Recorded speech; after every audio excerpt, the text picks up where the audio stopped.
Actually, kuya, wala namang masamang umutang. Wala namang masamang umutang, lalo na kung madali ka namang kausap yung uutangan mo. Siguro ang mapapayo ko lang sa'yo, siguraduhin mong, syempre kada utang mo makakabayad ka. Huwag na naman yung gagawin mong hobby. Meron kasi iba ginagawa ng hobby yung pangungutang eh. Baka mamaya ikaproud mo pa pag tinanong ka, what's your favorite hobby? Ay, mangutang po. Kakapalan ng mukha. Alam mo, kung makapal din naman yung mukha mo, kuya, since nangutang ka na rin naman, mas maganda kung kapalan mo yung mukha mo pang magbabayad ka. Hindi yung kapag singilan. Bigla ka magtatago, biglang mambablock.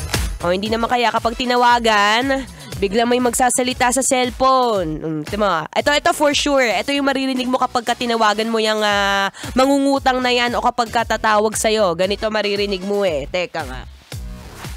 The subscribers cannot be reached. Please try again later.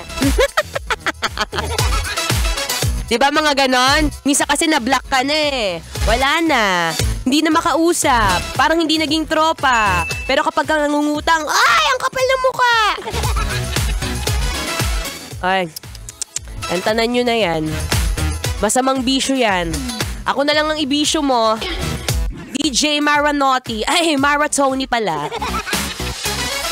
Kung ako ang ililibre mo, kung tayo ang lalabas, tapos mangungutang ka para na makasama si DJ Maratoni, o sige na, pwede na ako sa, tuyo, kamatis, tapos sinangag. Basta sa resort natin kakainin na. Wala rin. Napagastos ka rin. Oy, sa may bandang Pansol, meron doon 199. Anlilubog. Anlilubog sa utang. Ewan sa'yo, tanta naman yung kakautang mo.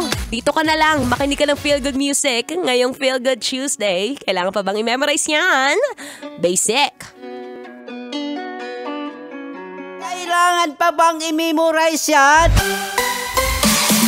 Love Radio. Basic!